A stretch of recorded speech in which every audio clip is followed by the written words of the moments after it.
പെങ്കൊച്ചിങ്ങക്ക് അഹങ്കാരം പാടില്ല. ഇതിനകത്ത് കയറി പറഞ്ഞാൽ നീ കേൾക്കത്തില്ലോ. വീട്ടിൽ കയറി വന്ന് എന്നെ മര്യാദ പഠിപ്പിക്കാമെന്നാണോ? എന്റെ മോന്റെ വീടല്ലേ, അവനെ ഇങ്ങോട്ട് വിളിക്കും. ഇത് വിക്രമൻ നമ്പ്യാരുടെ വീടാ. അത് ശരി, അതിനിടയ്ക്ക് അവൻ പേരും മാറ്റി. വിക്രമൻ നമ്പ്യാരുടെ അച്ഛനാ. ഒരുപാട് നമ്പ്യാരിമാരെയൊക്കെ ഞാനും കണ്ടിട്ടുണ്ട് മക്കളെ. അമ്പലപ്പുഴ അമ്പലത്തില് കുഞ്ചൻ നമ്പ്യാരുടെ മിഴാവെ തൊട്ടു തൊഴുന്നവനാ ഞാൻ. ഇനി എനിക്ക് വീട് തെറ്റിയതാ.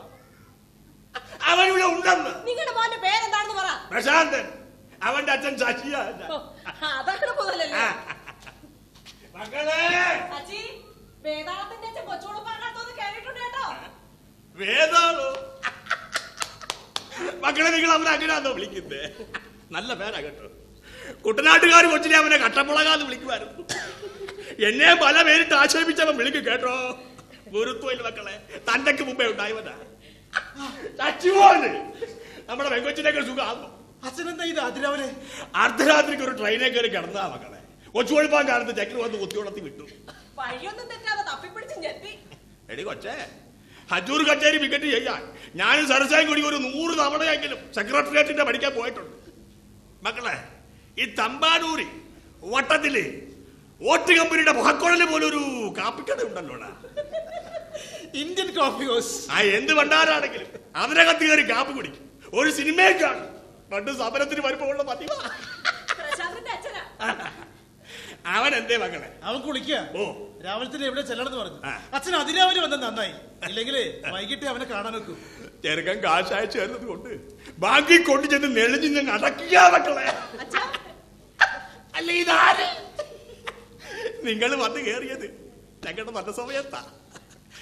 പഠിച്ച മക്കള് ജോലിയില്ലാതെ നിൽക്കുമ്പോ പഠിപ്പിച്ച മാതാപിതാക്കൾക്കൊരു വേവനാദിയാ മക്കളെ. അമ്മേ, അച്ഛൻ. മക്കളെ വേണോളമേ. ആരാണ്ടാ പറഞ്ഞു കൊടുത്തു? മറ്റിങ്ങൾ പറഞ്ഞു തന്നു. നിനക്ക് പറ്റിയ പേരാ വേണാളം. അച്ഛനെന്താ വന്നേ? മക്കളെ, പോസ്റ്റ്മാൻ ഒരു കവർ കൊണ്ടുപോകും. നിന്റെ കയ്യിലെ തരത്തുള്ളന്നൊക്കെ അയാൾ വാശി പിടിച്ചു. അച്ഛൻ 100 രൂപ കൊടുത്തിങ്ങ് വാങ്ങിച്ചു.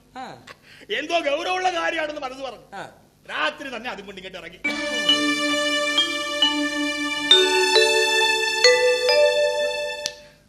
കാനറ ബാങ്കിൽ നിന്നുള്ള അപ്പോയിന്റ്മെന്റ് ഓർഡറാ. അത്ര സന്തോഷമായല്ലോ. എന്റെ പ്രാർത്ഥനയും വിശ്വാസവും ആണോ ഇതൊക്കെ? നല്ല ജോലിയല്ലേ, ഒരുപാട് ശമ്പളം ആനുകൂല്യം കൊണ്ടെന്നല്ലേ ഇയാള് പറഞ്ഞത്? പിന്നെ ഉണ്ടെന്ന്. ബാങ്കിൽ ജോലിക്കുന്ന ഒരു ഫ്രീഡം ഇല്ല.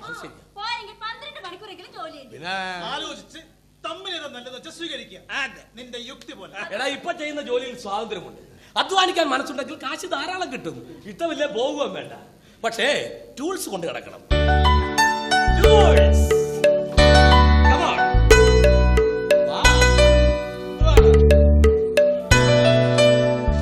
ഇത് തെങ്ങിൽ കയറാനുള്ള യന്ത്രം, ഇത് തേങ്ങ വെട്ടാനുള്ള ആയുധം.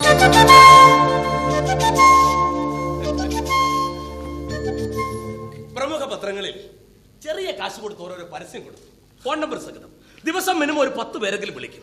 2000 രൂപക്ക് ഒരു ദിവസം ഈസി ആയിട്ട് ഉണ്ടാക്കാടാ. ആണെന്ന്.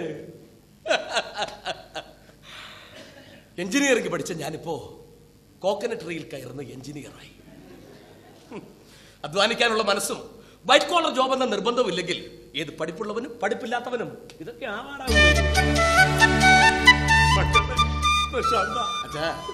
ജീവിക്കാൻ വേണ്ടി അറിയാവുന്ന തൊഴിൽ ചെയ്യുന്നത് ഒരു കുറച്ചിലല്ല, അത് അഭിമാനമാണ്. എഞ്ചിനീയറുടെ പോക്കറ്റിൽ ഇരിക്കുന്ന കാശിനും തെങ്ങാറ്റത്തൊള്ളാരുടെ പോക്കറ്റിൽ ഇരിക്കുന്ന കാശിനും മൂല്യം ഒന്നേ ഉള്ളൂ.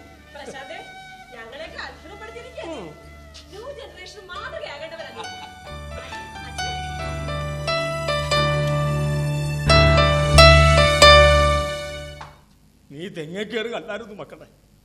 ജീവിത യാഥാർത്ഥ്യങ്ങളുടെ ഉയരങ്ങൾ കീഴടക്കുകയായിരുന്നു. നീയാടാ മകൻ. പഠിച്ച പണിയെ ചെയ്യുമെന്നുള്ള സാക്ഷ്യമല്ല, അറിയുന്ന എന്ത് ജോലിയും ചെയ്യാനുള്ള നിന്റെ തന്റെ ഇടത്തിന് മുന്നിൽ അച്ഛൻ തോറ്റുപോയി മക്കളെ.